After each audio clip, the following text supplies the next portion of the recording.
This is Jacob Booth for SA2, and I wanted to thank you, Professor, for allowing me to turn this report in. This is a first-hand account of Jesus feeding the 5,000. I was consoling my wife in the streets after hearing of the passing of John the Baptist. Our community held him in high esteem, and his Maccabee death by Herod left us in horror. We felt lost like sheep. "Look, Jesus the healer, the worker of miracles, is headed to Bethsaida," said someone down the street.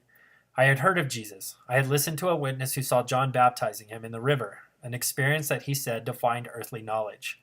I had also heard of healings and other miracles all done by Jesus.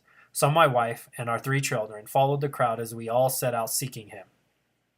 He had taken a boat across the Sea of Galilee, so we all waited on the other side for him. Something inside of me was leading me to seek him out, yet I couldn't exactly understand what. Something inside of me was thirsty for understanding what happened to John, understanding of God, understanding of my role and connection to the holy in this life. Some of his disciples began yelling at us, telling us to leave, but we didn't know where to go. We needed direction. I was at the front of the crowd when I first saw him. Jesus came towards the crowd with open arms. His face was calm and welcoming, and he began talking. He spoke of the kingdom of God, of the law and love for one another. Our worried souls found solace in his words, and the whole crowd was at peace. Before my very eyes, he healed a blind woman, a lame child, and many more. I had hardly realized it was late till my girls started pleading with me that they were hungry.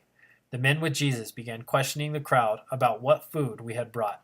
I had only 1 loaf of bread, but I gave it to them freely, mesmerized by all I had seen and heard. Something told me that I would get back more than what I had given.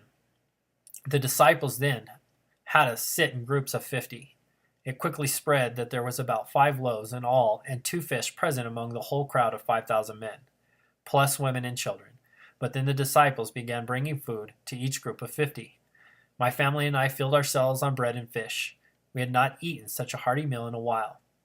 When we were all through, Jesus bid us farewell. My family and I went right up to him. We wanted to touch him and to thank him. He freely hugged my children and looked upon them with such adoration. Our hearts were revived, and we knew that the one John had spoken of us was here with us, Jesus.